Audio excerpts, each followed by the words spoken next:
Senhor ministro Flávio Dino, o senhor tem decepcionado os brasileiros, frustrado as pessoas que lhe confiou esse cargo e, obviamente, nós temos divergências gigantescas politicamente e ideologicamente.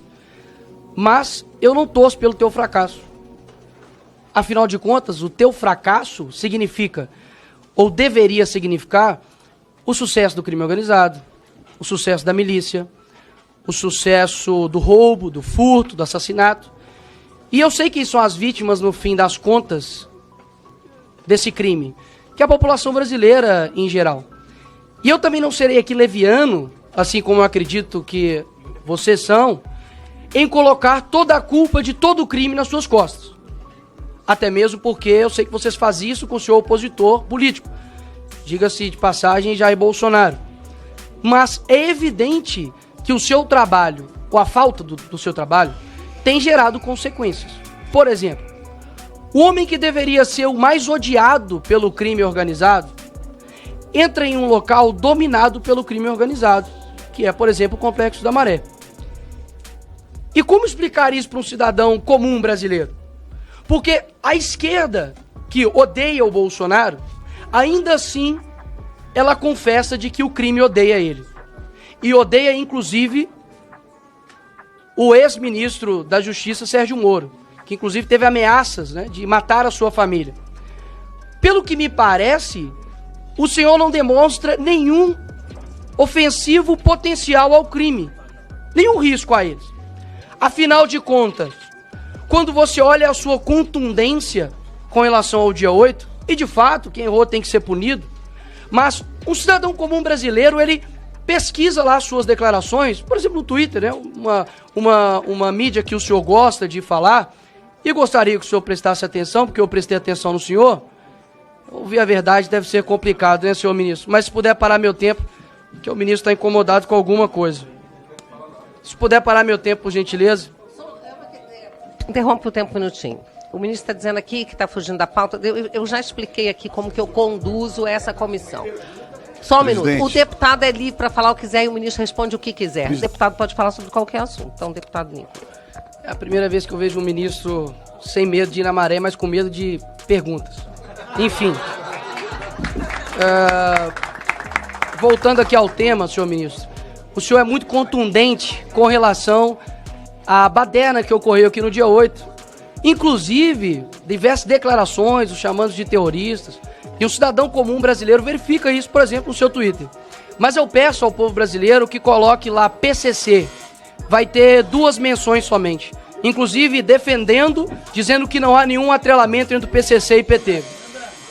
Quando você pesquisa lá Comando Vermelho, não há nenhum tipo de menção no seu Twitter sobre Comando Vermelho. E isso causa uma estranheza muito grande.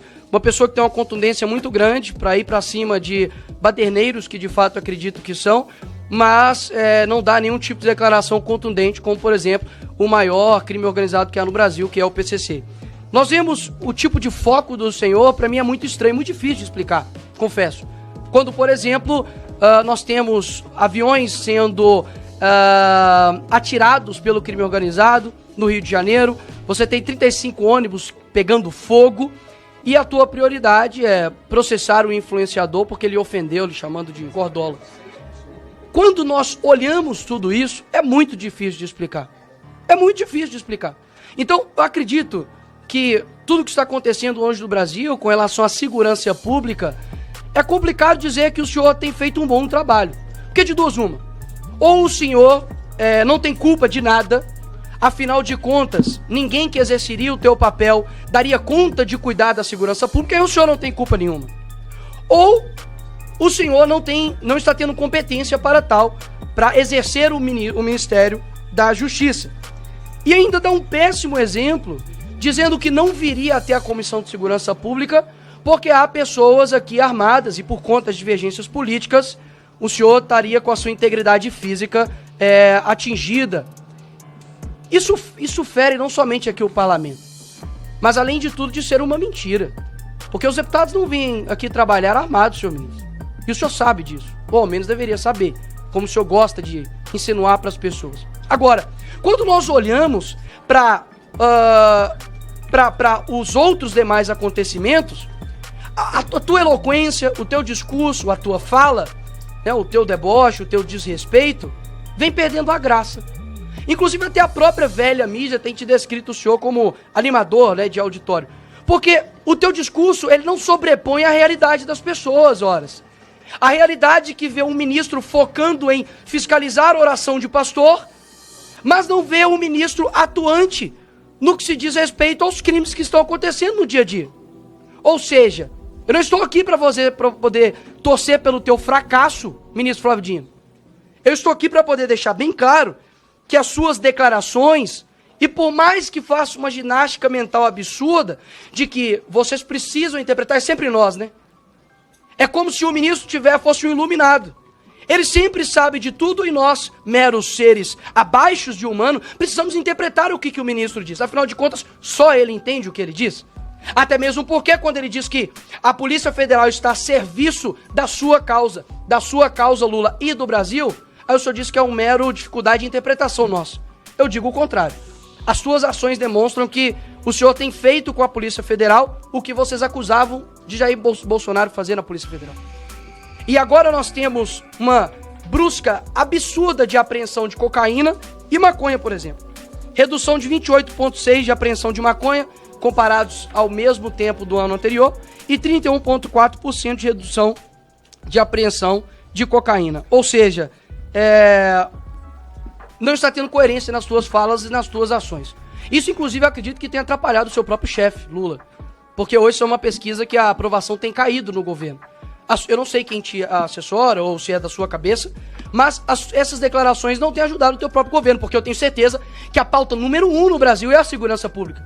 Ou seja, quando a pessoa vai trabalhar e ver um ônibus queimado e vê lá, coloca no Google, Dino processa, e vê que não tem nenhum tipo de atuação contra, de fato, crime organizado, mas somente o trabalho padrão já da Polícia Federal que tem feito, a pessoa sente-se frustrada.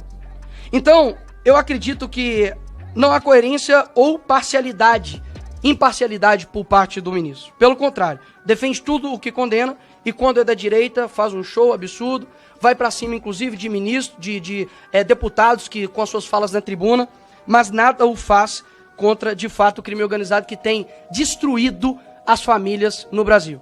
E por fim, pelo menos uma coisa eu concordo com o senhor, ministro Flávio. O senhor disse que o senhor era um personagem, né, dos Vingadores. Acredito que o senhor parece muito com o Nick Fury. Não sei se o senhor conhece. Só enxerga, de fato, realmente de um lado. Boa sorte para o senhor tentar explicar o inexplicável. Obrigado, presidente.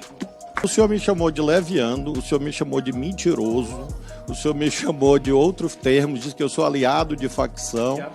Não, ele não disse coisas isso. Desse tipo. Eu estou apenas... Você está mal interpretando a frase dele.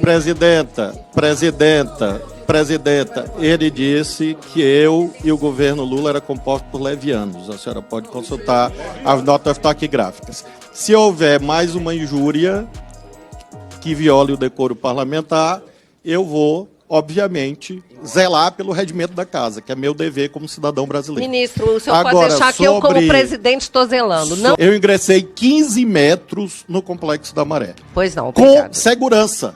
E eu não sei por que insistem em mentir sobre isso. Porque não gostam de pobre, apenas por isso. Um minuto de réplica, deputado Nicolas. Eu era convencido de que o ministro Flávio Dino era uma pessoa extremamente capacitada e colocariam todos no chinelo, mas isso, de fato, não tem se mostrado. Pelo contrário, o teu argumento é dizer que eu não gosto de pobre. Eu nasci na cabana do pai Tomás. Nasci numa favela em Belo Horizonte. Agora, nós já temos a solução. É só colocar o Flávio Dino agora em toda a incursão da polícia militar. Porque, afinal de contas, entrei 15 metros. Os 15 metros que o senhor adentrou ali, senhor ministro, é impossível a polícia militar do Rio de Janeiro, o BOP, entrar ali sem um aparato pesado policial. E não seriam recebidos simplesmente com o senhor descendo assim do carro, ajeitando o paletó, não. Seriam recebidos a tiros. Com as polícias brasileiras, com a PF, com a PRF, com as polícias estaduais, eu entro em qualquer lugar do Brasil. Porque sou mais